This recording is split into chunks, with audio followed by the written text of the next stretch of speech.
మధ్య అందరికీ ఆరోగ్యం పట్ల చాలా శ్రద్ధ పెరిగింది. ఇది నిజంగా ఆనందించాల్సిన విషయమే. కాకపోతే ఏంటంటే చాలామందికి దీని పట్ల సరైన అవగాహన ఉండట్లేదు. అంటే ఎటువంటి ఆహారం తీసుకోవాలి అనే దాని పట్ల.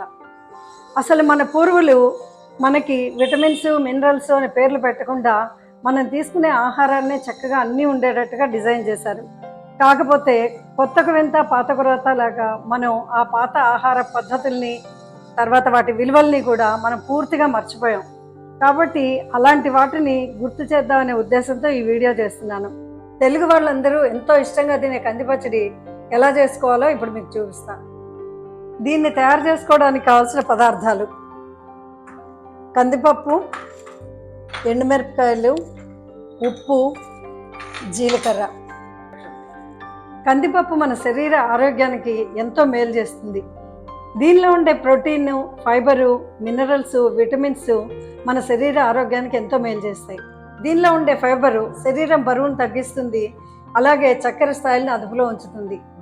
ఎముకల బలానికి ఇది ఉపయోగపడమే కాకుండా గుండె ఆరోగ్యానికి, డైజెషన్ కూడా ఎంతో ఉపయోగపడుతుంది. ఇలాంటి కందిపప్పుని మనం అనేక రకాలుగా ఉపయోగించడం వల్ల చాలా మేలు జరుగుతుంది. ముందుగా స్టవ్ వెలిగించుకుని ఇలా మీడియంలో పెట్టండి. దీనిలో ఇగో కందిపప్పు వేసుకున్నాను. దీన్ని మీడియంలో ఎందుకు పెట్టాలంటే హైలో ఉంటే లోపల పచ్చిగా ఉండి పైకి మాత్రమే వేగుతుంది. కాబట్టి దీన్ని మీడియంలో పెట్టి దాదాపుగా ఒక 7 నుంచి 10 నిమిషాల వరకు దీన్ని ఇట్లా మెల్లగా వేయించాలి.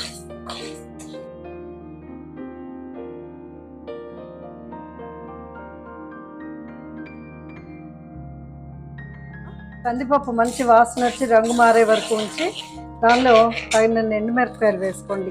కారం తినేవాళ్ళు అయితే ఎక్కువ వేసుకోవచ్చు. నేను దీనిలో కొంచెం ఎక్కువే వేస్తున్నాను, ఎందుకంటే కారంగా ఉంటేనే ఇది బాగుంటుంది.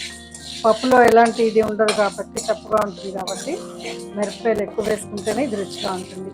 ఇట్లా 2 నిమిషాలు తిప్పాక ఇక స్టవ్ ఆఫ్ చేసేయండి.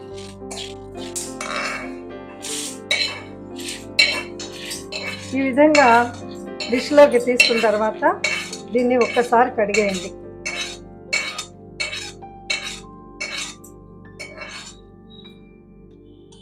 ఇప్పుడు మనం కడిగి పెట్టుకున్న కందిపప్పుని విధంగా మిక్సీ జార్లోకి తీసుకుందాం.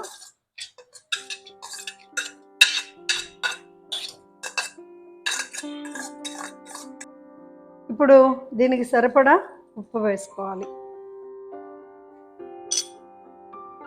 ఇప్పుడు దీన్ని మెత్తగా గ్రైండ్ చేసుకోవాలి.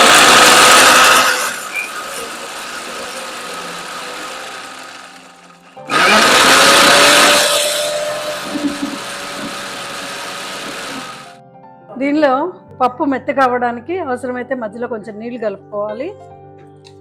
ఇదిగో చూస్తున్నారుగా, ఇలా పప్పు అంతా నలిగి మెత్తగా అయిపోవాలి. ఇలా మెత్తగా అయ్యాక ఇప్పుడు దీనిలో మనం ఒక 1/2 చెంచా జీలకర్ర వేసుకుందాం. జీలకర్ర డైజెషన్కే కాకుండా రుచి కూడా చాలా ఉపయోగపడుతుంది. ముఖ్యంగా కంది పచ్చడికి చాలా రుచి వేస్తుంది ఇది. దీనిలో వెల్లుల్లి ఇష్టపడే వాళ్ళు వెల్లుల్లి వేసుకుంటే ఇంకా చాలా బాగుంటుంది. ఇది కూడా ఆరోగ్యానికి చాలా మంచిది. నేనైతే దీనిలో ఈ పచ్చడికి 2 రెబ్బలు వెల్లుల్లి వేస్తున్నా. ఇదిగో ఇలా చిన్న ముక్కలుగా చేసుకున్న వెల్లుల్లిని కూడా దీనిలో వేసేస్తున్నాను. ఇప్పుడు ఈ జీలకర్ర వెల్లుల్లితో కలిపి మళ్ళీ ఒక్కసారి మనం గ్రైండ్ చేసుకుందాం.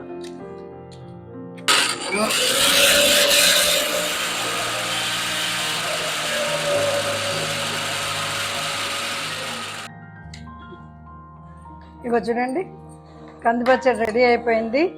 దీనిలో మనం గ్రైండ్ చేసేటప్పుడు చూసుకుని కొంచెం కొంచెం నీళ్లు కలుపుతూ ఉండండి. కొద్దిగా నీళ్ళు ఎక్కువే పడతాయి, కంగారు పడద్దు. ఇగో చూడండి, ఈ కంది పచ్చడిని వేడి వేడి అన్నంలో మంచి నెయ్యి వేసుకుని తింటే చాలా బాగుంటుంది. తప్పకుండా ట్రై చేయండి.